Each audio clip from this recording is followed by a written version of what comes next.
मेरे पिता एक रिटायर्ड शिक्षक थे और मैं अमेरिका में जॉब करता था और 1.5 महीने की छुट्टी लेकर मैं अपने घर आया था। लेकिन पता नहीं क्यों मेरे घर लौटने से मेरे पिताजी खुश नहीं थे। जिस दिन मैं घर आया उसी दिन घर के तहखाने से रात को 2 बजे किसी लड़की के रोने और चीखने की आवाज़ आ रही थी। जब मैंने इस बारे में अपने पिताजी से कहा तो उन्होंने मेरा वहम बताकर इस बात को टाल दिया।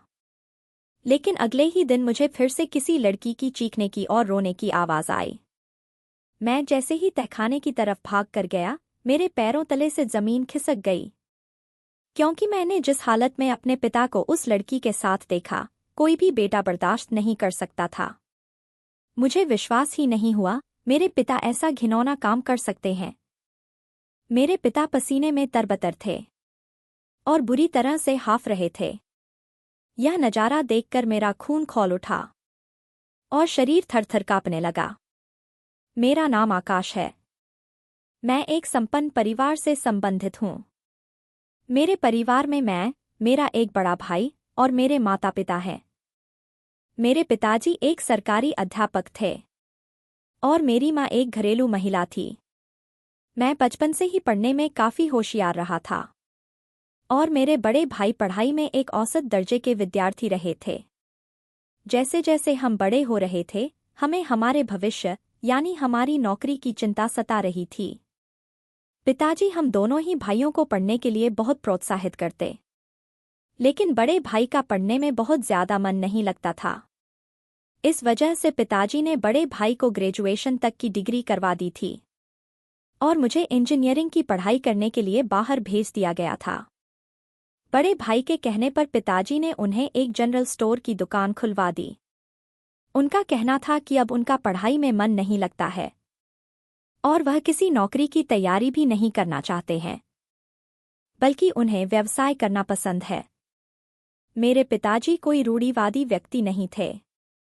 उन्हें अपने बच्चों की खुशी सबसे ज़्यादा प्यारी थी। इस वजह से भैया को जिस चीज़ में खुशी मिल रही थी उन्होंने वही चीज़ भैया को करने दी। धीरे धीरे समय बीतता चला गया और मैंने अपनी इंजीनियरिंग की डिग्री बहुत ही अच्छे अंकों के साथ पास कर ली। मेरे कॉलेज में प्लेसमेंट आने लगी और मुझे जल्द ही बेंगलोर में एक बहुत अच्छी नौकरी मिल गई। यह खुशखबरी जब मैंने अपने घर पर सुनाई थी तो मेरे घर पर सभी लोग बहुत खुश हुए थे। इसके बाद कुछ सालों की मेहनत के परिणामस्वरूप मुझे एक बहुत अच्छी जॉब का ऑफर अमेरिका में मिला और मेरी मेहनत का नतीजा निकला और मुझे अमेरिका में नौकरी मिल गई जहां मेरी सैलरी बहुत ही अच्छी थी। अपने पूरे परिवार में मैं पहला व्यक्ति था जो विदेश में जाकर नौकरी कर रहा था। मेरे पिताजी मुझे बहुत ही प्रसन्न थे क्योंकि मैंने उनका सिर गर्व से ऊंचा कर दिया था। अभी मुझे अमेरिका में नौकरी करते हुए कुछ महीने ही बीते थे कि एक दिन पिताजी का मेरे पास फ़ोन आया और उन्होंने बताया कि मेरे बड़े भैया की शादी तय हो गई है और जल्द ही उनकी शादी होने वाली है, तो मैं अपनी अमेरिका की कंपनी में छुट्टी के लिए अप्लाई कर दूं।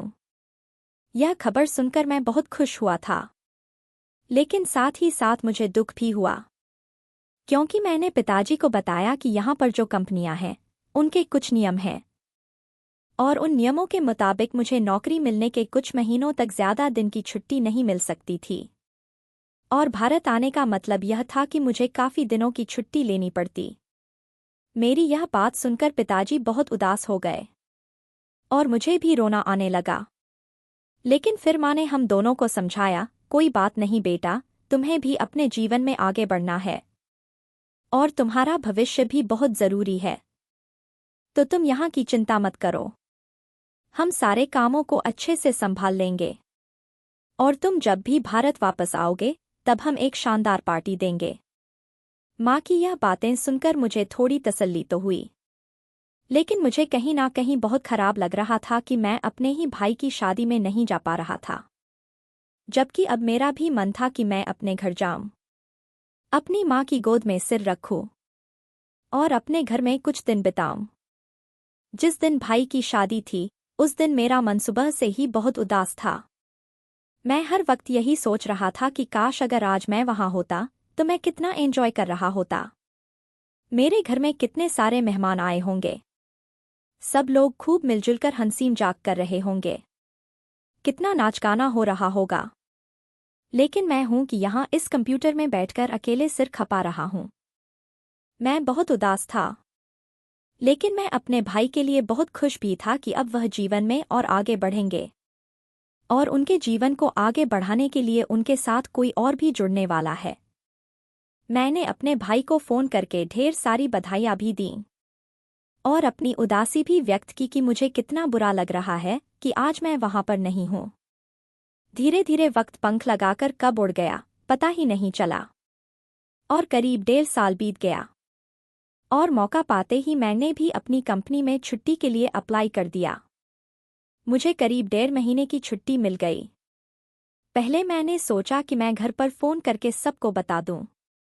लेकिन फिर मेरे दिमाग में यह विचार आया कि क्यों ना मैं सबको सरप्राइज़ दूं। सरप्राइज़ पाकर सब लोग बहुत खुश हो जाएंगे। सुबह के 5 बजे मेरी फ्लाइट भारत में लैंड कर गई।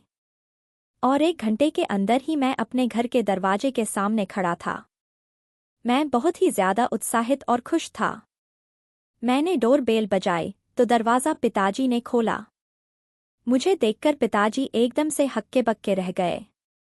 उनके चेहरे के भाव देखकर मैंने उनसे कहा, क्या आपको मुझे देखकर खुशी नहीं हुई?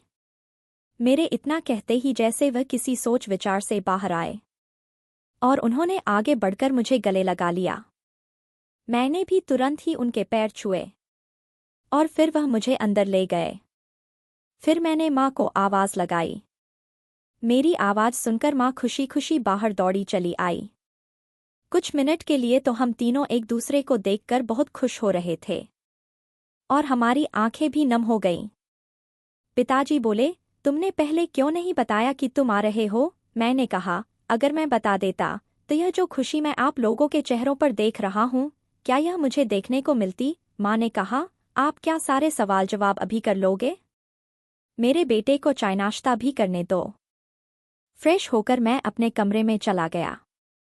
घर पहुंचकर बहुत अच्छा लग रहा था। बहुत लंबे समय के बाद मुझे अपना कमरा, अपना बिस्तर, सब कुछ देखने को मिला। लेकिन मैंने एक अजीब चीज़ नोटिस की थी कि मेरे आने से पिताजी के चेहरे पर कुछ परेशानी के भाव नजर आ रहे थे। फिर दोपहर के भोजन के लिए जब हम सब एक साथ बैठे तो मैंने पिताजी से कहा, बड़े भैया कहाँ पर हैं? और मेरी भाभी कहाँ पर है? मैं उनके लिए बहुत सारे गिफ्ट्स लेकर आया हूँ। मेरी बात सुनकर पिताजी अचानक से सहम गए।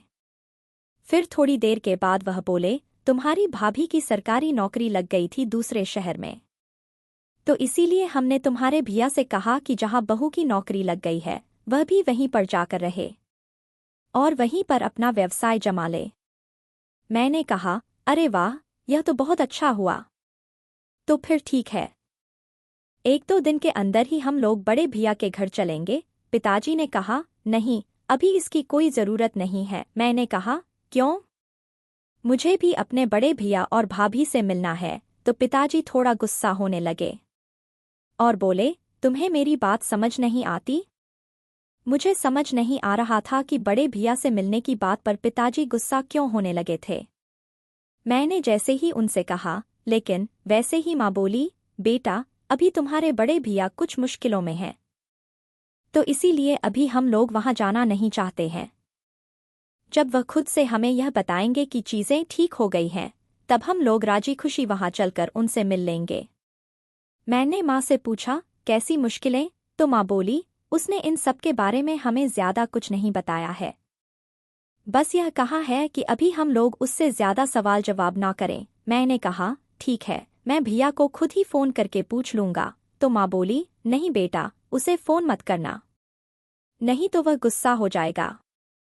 मैंने माँ से तो कह दिया कि ठीक है, मैं फ़ोन नहीं करूँगा। लेकिन अब मेरे मन में ढेर सारे सवाल उठने लगे थे कि आखिर ऐसी क्या बात है कि ना तो मम्मी पापा मिलने ही जा रहे हैं और ना ही मुझे बड़े भैया को फ़ोन करने दे रहे हैं। और आखिर बड़े भैया ऐसी कौन सी मुसीबत में हैं जो वह हम लोगों को अपने आप से दूर रखना चाहते हैं। खैर, दिन बीता और रात हो गई। मैं भले ही छुट्टी पर था, लेकिन फिर भी मुझे अपना थोड़ा बहुत कामकाज देखना पड़ता था, जिसके लिए मुझे देर रात तक काम करना पड़ता था। क्योंकि जब भारत में रात होती थी तब अमेरिका में दिन होता था। अभी रात के करीब 2 बज रहे होंगे। तभी मुझे अचानक से किसी लड़की के चीखने की आवाज़ सुनाई देने लगी। ऐसा लग रहा था जैसे वह लड़की रोती जा रही हो और चीखती जा रही हो।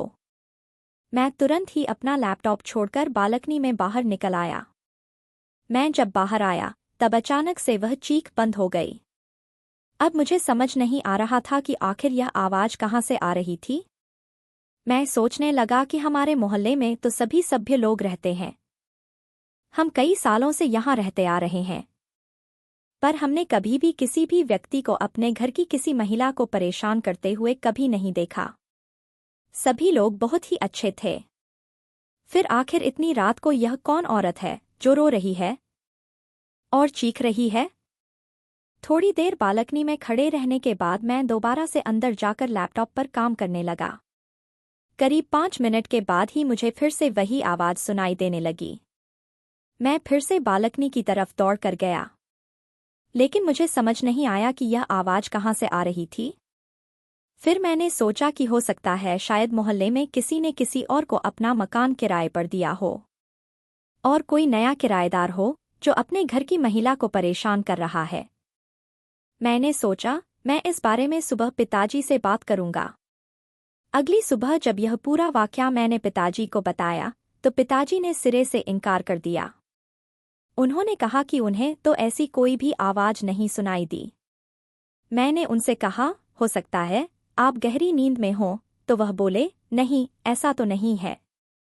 अब उनकी उम्र काफ़ी हो गई है, जिसकी वजह से उनकी आंखें हल्की आवाज़ से ही खुल जाया करती हैं। वह बोले, ज़रूर तुम्हारा यह कोई वहम होगा। मैंने कहा, ऐसा कुछ नहीं है पिताजी, यह मेरा वहम नहीं है। अगर वहम होता तो एक बार होता, पर मुझे यह आवाज़ 2 बार सुनाई दी। मैंने पिताजी से पूछा, क्या कोई हमारे मोहल्ले में नए किराएदार रहने आए हैं? तो उन्होंने कहा, नहीं, हमारे मोहल्ले में किसी ने भी अपना घर कभी किराए पर नहीं दिया है। पिताजी ने कहा, मैं कह रहा हूं ना कि यह तुम्हारा वहम ही होगा। तुम कल इतनी लंबी यात्रा करके आए हो, जिसकी थकान की वजह से तुम्हें ऐसा लगा होगा। मुझे भी यही लगने लगा कि शायद यह मेरा वहम ही होगा। उसके बाद पूरा दिन बीत गया और फिर रात आ गई और मैं अपने लैपटॉप पर अपना काम करने के लिए बैठ गया। और जैसे ही आधी रात हुई वैसे ही मुझे फिर से चीखने की और उस औरत के रोने की आवाज़ें आने लगीं। मैं दोबारा दौड़कर बालकनी की तरफ गया तो मुझे फिर से समझ न आया कि यह आवाज़ कहाँ से आ रही है। अब मुझे बहुत गुस्सा आ रहा था। मैंने सोचा सुबह होते ही मैं पिताजी को इस बारे में बताऊंगा और उस व्यक्ति को कड़ी से कड़ी सज़ा दिलवाऊंगा जो इस तरह की हरकतें कर रहा है। अगली सुबह मैंने जब पिताजी को फिर से इस बारे में बताया तो उन्होंने दोबारा से मेरी बात मानने से इनकार कर दिया। अब मुझे बहुत गुस्सा आ गया। मैंने पिताजी से कहा, आप पढ़े लिखे हैं, फिर भी पिताजी आप मेरी बात पर विश्वास करने को तैयार ही नहीं हैं। लेकिन पिताजी ने मेरी एक बात ना सुनी। मैंने भी अब सोच लिया था कि जब तक मैं सबूत नहीं जुटा लूंगा तब तक मैं इस मुद्दे पर अब कोई भी बात नहीं करूंगा। अब मैं अगली रात होने का इंतज़ार करने लगा और मैं पहले से ही बालकनी में छुप कर बैठ गया। और जैसे ही आधी रात हुई वैसे ही दोबारा से उस लड़की के चीखने और रोने की आवाज़ें आने लगीं।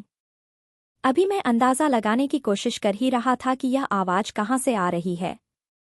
तभी मेरी नज़र एक साये पर पड़ी और जैसे ही वह साया रोशनी में आया मैं दंग रह गया, क्योंकि वह कोई और नहीं मेरे पिताजी थे, जो बुरी तरह से हाफ रहे थे और पसीने में लथपथ थे। उन्हें देखकर ऐसा लग रहा था कि जैसे वह चोरों की तरह छिपकर कहीं से कुछ गलत काम करके आ रहे हों। मुझे अपनी आंखों पर विश्वास नहीं हुआ कि यह मेरे पिताजी हैं। आखिर इतनी रात को मेरे घर के तहखाने में जाकर यह क्या कर रहे हैं? पिताजी के जाने के 10 मिनट के बाद मैं भी दबे पांव नीचे उतरा और तहखाने की तरफ बढ़ गया, लेकिन वहां तो ताला पड़ा हुआ था। थोड़ी देर मैं वहां पर खड़ा रहा, पर जैसे ही वहां से मैं वापस जाने लगा वैसे ही मुझे अंदर से किसी लड़की की सुबकने की आवाज़ें आने लगीं। अब मुझे पूरा यकीन हो गया था कि वह आवाज़ और किसी जगह से नहीं, बल्कि मेरे खुद के ही घर से आ रही थी। लेकिन अब मेरे मन में बहुत सारे सवाल थे कि आखिर यह लड़की कौन है और मेरे पिताजी ने इसे यहाँ इस तहखाने में क्यों बंद कर रखा है और यह बात मुझसे क्यों छुपाई जा रही है और मेरे पिताजी इतनी रात में इस तहखाने में क्यों जाते हैं और ऐसा क्या करते हैं कि वह लड़की इतना बुरी तरह से रो रही और चीख रही थी। अब मैं अपने कमरे में वापस लौट आया, लेकिन मेरे मन में बहुत सारे सवाल थे। अपने पिताजी की वह हालत बार बार मेरी आंखों के सामने आ रही थी। मेरा मन तो नहीं चाहता था कि मैं अपने पिता के बारे में कुछ भी गलत सोचूं, लेकिन मेरे दिमाग में बार बार गलत अंदेशा ही हो रहा था, क्योंकि जो मैंने उनकी हालत देखी थी उससे मुझे ऐसा ही लग रहा था कि मेरे पिताजी उस लड़की के साथ कोई गलत काम कर रहे हैं। मुझे अब रोना भी आ रहा था और गुस्सा भी। मैं यही सोच रहा था कि क्या इस सब के बारे में माँ को भी पता है। मेरे पिताजी एक अध्यापक थे और जीवन भर उन्होंने न सिर्फ हम दोनों भाइयों को बल्कि सभी को अच्छी अच्छी बातें ही सिखाई हैं। लेकिन मेरे पिताजी ऐसा कुछ गलत काम कर सकते हैं, इस पर मुझे अभी भी विश्वास नहीं हो रहा था। लेकिन जो मैंने अपनी आंखों से देखा, क्या वह झूठ था? अब तो मेरा सिर दर्द से फटा जा रहा था। मुझे ऐसा लग रहा था कि मैं अभी इसी वक्त पिताजी के पास जाऊं और अपने सारे सवालों के जवाब उनसे मांग लूं। लेकिन क्योंकि रात बहुत हो चुकी थी, तो मैंने यह सही नहीं समझा। मैंने सुबह होने का इंतजार करने का फैसला किया। अगली सुबह मेरी आंख बहुत देर से खुली, क्योंकि रात को मुझे जल्दी नींद ही नहीं आई थी। मैं जैसे ही उठा, वैसे ही दौड़कर नीचे गया और पिताजी को ढूंढने लगा, पर माँ ने बताया कि पिताजी किसी काम से गांव गए हुए थे। अब तो मेरी बेसब्री का बांध टूटा जा रहा था, लेकिन आखिर मैं करता भी तो क्या? पहले मैंने सोचा कि मैं इस बारे में माँ से बात करूं, लेकिन फिर मैंने सोचा कि कहीं अगर माँ को इस सब के बारे में नहीं पता हुआ तो वह यह सदमा बर्दाश्त नहीं कर पाएंगी। फिर मैंने यही सोचा कि इस बारे में सीधे सीधे पिताजी से बात करना ही ठीक रहेगा। लेकिन मेरी बुरी किस्मत, जैसे ही शाम को पिताजी वापस घर लौटे, वैसे ही मेरी एक बहुत ज़रूरी मीटिंग रख दी गई, जो कि ऑनलाइन ही थी। वह मीटिंग काफ़ी देर तक चलती रही। मीटिंग खत्म होने के बाद मैं जैसे ही नीचे उतर कर आया तो मैंने देखा कि सब सो चुके थे। अब मैं हताश निराश अपने कमरे में वापस लौट आया। इन सभी सवालों के बारे में सोचते सोचते मुझे कब नींद आ गई, मुझे पता भी नहीं चला। आधी रात को अचानक से मेरे कानों में फिर से वही आवाज़ पड़ी और मैं दोबारा चौंक कर उठ गया। आज मैंने फैसला कर लिया था कि मैं अपने पिता को रंगे हाथ पकड़ लूंगा। मैं जैसे ही दौड़कर तहखाने की तरफ भागा, तभी पिताजी तहखाने से हांफते हुए और पसीने में तरबतर निकले। मुझे देखते ही जैसे पिताजी के पैरों तले जमीन खिसक गई। मैंने उन्हें देखते ही एक साथ कई सारे सवालों की झड़ी लगा दी, पर पिताजी मेरे एक भी सवाल का जवाब नहीं दे पाए और वह थरथर कांपने लगे। मैंने पिताजी को एक ही सांस में बहुत खरी खोटी सुनाई। मैंने कहा, मैं तो आपको अपना आदर्श मानता था, लेकिन आप ऐसी कोई हरकत करेंगे, यह मैं अपने सपने में भी नहीं सोच सकता था। मेरी यह बात सुनकर पिताजी की आंखों से आंसू बहने लगे और अचानक ही पिताजी बेहोश होकर जमीन पर गिर पड़े। पिताजी की ऐसी हालत देखकर थोड़ी देर के लिए मैं अपना गुस्सा भूल गया। मैंने उन्हें तुरंत ही उठाकर अंदर बिस्तर पर लिटाया और माँ को जगाया। फिर जब थोड़ी देर के बाद पिताजी को होश आया तो मैं उनसे मुंह फेर कर बैठ गया। पिताजी ने मेरा हाथ अपने हाथ में लेते हुए कहा, बेटा, तुम जानना चाहते हो ना कि वह लड़की कौन है और मैं इतनी रात में उस तहखाने में क्यों जाता हूँ और मैंने उस लड़की को वहाँ क्यों बंद कर रखा है और जब मैं तहखाने से बाहर आता हूँ तो मेरी ऐसी हालत क्यों हो जाती है। पिताजी की यह बात सुनकर माँ ने उन्हें कुछ भी ना बताने का इशारा किया। यह देखकर मैं चौंक गया कि माँ को भी इस सब के बारे में पता था। पिताजी ने माँ को समझाया, अब हमें सारी सच्चाई इसे बतानी पड़ेगी। मेरा बेटा मुझे गलत समझ रहा है और यह मैं बर्दाश्त नहीं कर सकता। पिताजी धीरे से उठकर मेरा हाथ पकड़कर मुझे उस तहखाने की तरफ ले गए। अंदर का नजारा देखकर मैं दंग रह गया।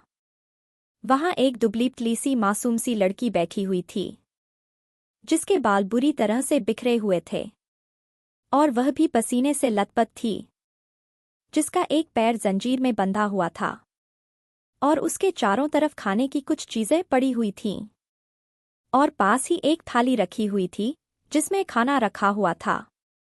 हम लोगों को वहां पर देखकर वह लड़की एकदम से डर गई और पीछे हटने लगी। उस लड़की को देखकर पिताजी रोने लगे और बोले, बेटा, तुम अपने भैया भाभी से मिलना चाहते थे ना? तुम अपनी भाभी के लिए ढेर सारे गिफ्ट्स लाए थे ना? तो देखो, मिलो, यह तुम्हारी भाभी है। पिताजी की बात सुनकर मैं चौंक गया। मैंने कहा, यह और मेरी भाभी? और आखिर उनकी यह हालत कैसे हुई? और भैया कहाँ हैं? पिताजी वहीं जमीन पर बैठ गए और मैं भी उनके साथ बैठ गया। फिर वह मुझे विस्तार से सारी बात बताने लगे।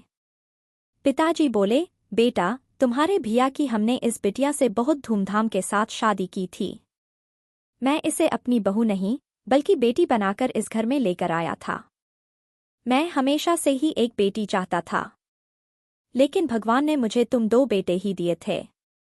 लेकिन जब मैं इसे अपने घर लेकर आया तो मैंने अपने आप को बहुत भाग्यशाली समझा, क्योंकि मुझे यही लगा कि अब भगवान ने मुझे एक बेटी भी दे दी है। शादी के बाद सब कुछ बहुत अच्छा चल रहा था। फिर धीरे धीरे तुम्हारी भाभी यानी कि रागिनी की तबीयत खराब रहने लगी। दिन ब दिन इसका स्वास्थ्य गिरता ही जा रहा था। हमने कई डॉक्टरों को दिखाया, लेकिन हमें कुछ भी समझ नहीं आ रहा था। और हम जब भी रागिनी से पूछते तो यह यही कहती कि सब कुछ ठीक है पिताजी। और फिर एक दिन ऐसा आया जब तुम्हारे बड़े भाई यानी अनिल ने हम सबके सामने यह फैसला सुनाया कि वह रागिनी को तलाक दे रहा है और किसी और लड़की से शादी कर रहा है। हमने उसे समझाने की बहुत कोशिश की, लेकिन वह एक भी नहीं माना। वह बोला, मैं इस लड़की को कई महीनों से शारीरिक और मानसिक रूप से प्रताड़ित कर रहा था, यह सोचकर कि शायद यह मुझे खुद ही छोड़कर चली जाएगी। लेकिन यह लड़की है कि जाने का नाम ही नहीं ले रही है, बल्कि सब कुछ चुपचाप बर्दाश्त करती जा रही है। लेकिन अब मुझसे और इंतजार नहीं होता। मैं जिस लड़की को प्यार करता हूं, मैं अब उसे अपना जीवन साथी बनाने जा रहा हूं और मुझे अब इस लड़की से छुटकारा चाहिए। अनिल की बात सुनकर हमें सारा माजरा समझ आ गया कि आखिर रागिनी की हालत दिन ब दिन बदतर क्यों होती चली जा रही थी। लेकिन इस बेचारी बच्ची ने हमें भनक तक नहीं लगने दी कि अनिल इसके साथ कितना बुरा व्यवहार कर रहा था। जिस दिन अनिल रागिनी को छोड़कर गया, रागिनी बहुत रोई, बहुत गिड़गिड़ाई और उसने बार बार मेरे सामने मिन्नतें की कि मैं अनिल को कैसे भी वापस ले आऊं। वह बोली कि वह सब कुछ बर्दाश्त कर लेगी, लेकिन अपने पति से दूरी बर्दाश्त नहीं कर सकती। लेकिन मैं असहाय था। अनिल ने मेरी एक बात ना मानी और उसने कभी ना लौटने का फैसला हमें सुना दिया। अनिल की यह बात सुनकर रागिनी को बहुत गहरा सदमा पहुंचा और इसकी मानसिक हालत दिन ब दिन बिगड़ती चली गई। बेचारी मेरी बच्ची, इसे बचपन में इसकी माँ छोड़कर चली गई। इसे कभी इसकी माँ का प्यार नहीं मिला। इसने हमेशा अपने पति से सिर्फ और सिर्फ प्यार की ही उम्मीद रखी। लेकिन जब इसका पति भी इसे छोड़कर चला गया तो यह सदमा बर्दाश्त नहीं कर पाई। जब रागिनी के पिताजी को यह सारी बातें पता चलीं तो वह रागिनी को अपने साथ अपने घर ले गए। लेकिन 1 महीने के बाद ही रागिनी के पिताजी का भी देहांत हो गया। जब हमें यह बात पता चली तो हम रागिनी को अपने घर ले आए। हमने एक से एक अच्छे डॉक्टर को रागिनी को दिखाया, लेकिन रागिनी की हालत में कोई सुधार नहीं हुआ। हमें कुछ लोगों ने सलाह दी कि हम रागिनी को पागलखाने में भर्ती करा दें। पहले तो हमने यह बात नहीं मानी, लेकिन रागिनी की बिगड़ती हालत देख हमें लगा कि शायद पागलखाने में पहुंचकर रागिनी का जो इलाज हो उससे वह धीरे धीरे ठीक हो जाए। फिर हमने रागिनी को पागलखाने भेज दिया। लेकिन जब कुछ दिनों के बाद हम पागलखाने में उससे मिलने गए तो वहाँ के हालात देखकर तो हमारी रूह कांप गई। वहाँ मरीजों के साथ बहुत बुरा व्यवहार होता था और मरीजों को इलेक्ट्रिक शॉक भी दिए जाते थे। मेरी बच्ची ने पहले ही बहुत कुछ झेला हुआ था और अब मैं अपनी बच्ची की जिंदगी और जहन्नुम नहीं बना सकता था। मैंने और तुम्हारी माँ ने तुरंत यही फैसला लिया कि अब जब तक हम जिंदा रहेंगे अपनी बच्ची को हम अपने घर में ही रखेंगे। पहले तो हम इसे अपनी आंखों के सामने ही रखते थे, लेकिन जब भी हमारे घर में कोई आता तो वह इसे देखकर बहुत बुरा व्यवहार करता और बहुत गलत गलत बातें करता, जिससे रागिनी और ज्यादा हिंसक हो जाती। फिर हमने सोचा कि क्यों ना हम रागिनी को तहखाने में रखें, जिससे अगर कोई भी घर पर आएगा तो वह रागिनी को किसी भी तरह की कोई गलत बात नहीं कह सकेगा। मैं हर रात को रागिनी को खाना खिलाने के लिए आता था, लेकिन रागिनी को खाना खिलाना बहुत मुश्किल है। वह बिल्कुल भी खाना नहीं खाती है और इसी मुश्किल की वजह से जब मैं तहखाने से बाहर आता था तो मैं पसीने से लथपथ और हाफ रहा होता था। पिताजी की बात सुनकर मैं एकदम दंग रह गया। अब मुझे बहुत बुरा लग रहा था कि मैंने अपने आदर्शवादी पिता पर शक किया।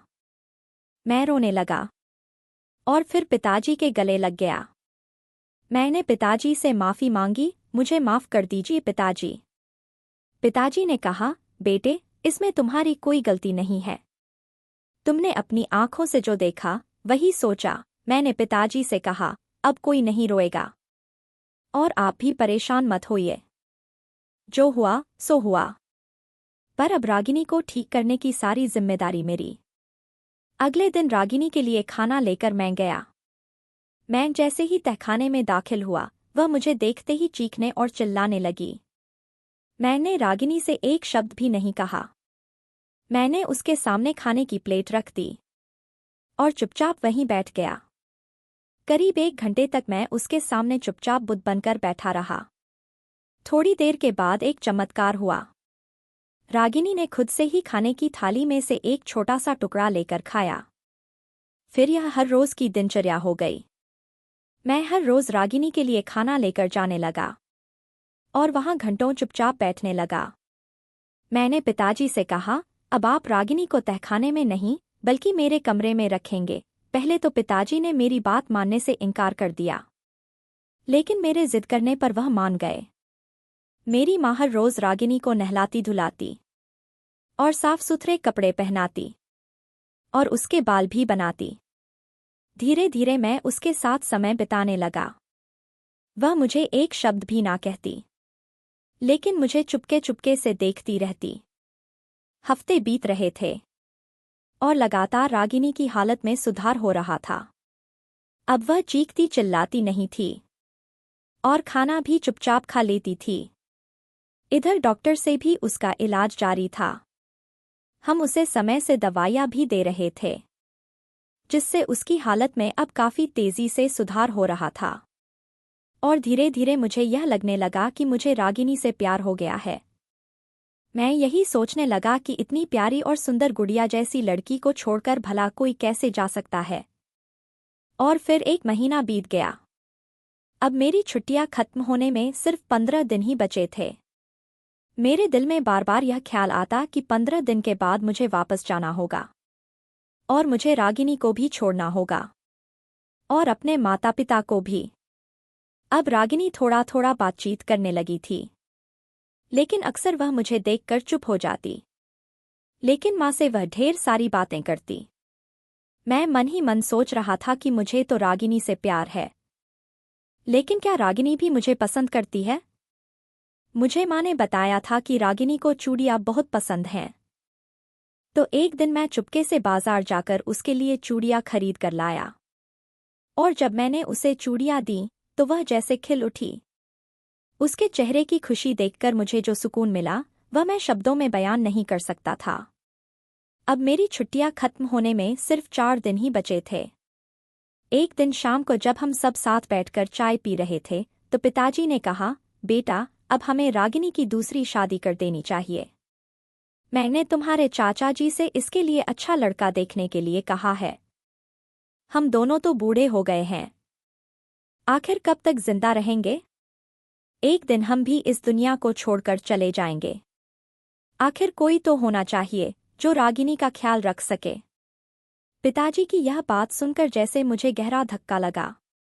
उस पूरी रात मैं चैन से एक पल भी नहीं सो पाया। मुझे ऐसा लगा जैसे कोई मेरी सबसे प्यारी चीज छीन कर ले जा रहा है। अगले दिन सुबह मेरी फ्लाइट थी। माँ ने मेरे लिए काफी सारे खाने पीने की चीजें तैयार कर दी थीं। नहा धोकर जब मैं जाने को तैयार हुआ और अपने कमरे में अपना बैग लेने गया तो वहां रागिनी पहले से ही मेरे बैग के पास बैठी हुई थी। मुझे बहुत रोना आ रहा था। इस वजह से मुझसे ज्यादा कुछ ना कहा गया। मैंने सिर्फ रागिनी से इतना ही कहा, अच्छा रागिनी, मैं चलता हूँ। मेरे इतना कहते ही वह मेरे गले लग गई और फूट फूट कर रोने लगी। वह बोली, मैंने जिसे भी अपने जीवन में चाहा वह मुझे छोड़कर चला गया, तो क्या अब तुम भी मुझे छोड़कर चले जाओगे? रागिनी की यह बात सुनकर मेरी आंखों में आंसू भी आ गए और चेहरे पर मुस्कान भी। मैंने उससे कहा, तो क्या तुम भी मुझे चाहती हो? उसने बिना मेरी तरफ देखे हुए अपना सिर हाँ में हिला दिया। मैं बता नहीं सकता कि उस वक्त मैं कितना खुश था। मैंने रागिनी से कहा, इस बार तुमने जिसे चाहा है वह तुम्हें अब कभी भी छोड़कर नहीं जाएगा और तुम्हें वह सारी खुशियां देगा जिसकी तुम हकदार हो। मैंने तुरंत ही यह फैसला लिया कि अब मैं अमेरिका में नौकरी नहीं करूंगा, बल्कि यहाँ भारत में रहकर ही कोई नौकरी ढूंढ लूंगा। लेकिन अब मुझे डर इस बात का था कि कहीं मेरे इस फैसले से पिताजी नाराज ना हो जाए। पर फिर भी मैंने हिम्मत करके पिताजी से कहा, मैं भारत में ही नौकरी करूंगा, अमेरिका नहीं जाऊंगा। पिताजी ने पूछा, आखिर एकदम से तुमने यह फैसला क्यों लिया? इसकी क्या वजह है? तो मैंने पिताजी से कहा, मैं रागिनी से प्यार करता हूँ और उससे शादी करना चाहता हूँ और उसके जीवन को खुशियों से भर देना चाहता हूँ। मेरी यह बात सुनकर पिताजी बहुत खुश हो गए। पिताजी बोले, मैं और तुम्हारी माँ भी यही चाहते थे, लेकिन हमारे मन में डर था कि कहीं तुम इनकार ना कर दो, इसीलिए हमने तुम्हारे सामने रागिनी से शादी करने की बात नहीं रखी। लेकिन अब हम बहुत खुश हैं।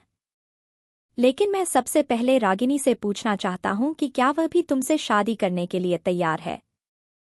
पिताजी का इतना कहना भर था कि तभी रागिनी आगे बढ़कर आई और वह बोली, पिताजी, मैं भी आकाश को बहुत पसंद करती हूँ। 2 हफ्ते बाद ही मेरी और रागिनी की शादी धूमधाम से हो गई और हमने अपने खुशहाल जीवन की एक नई शुरुआत की।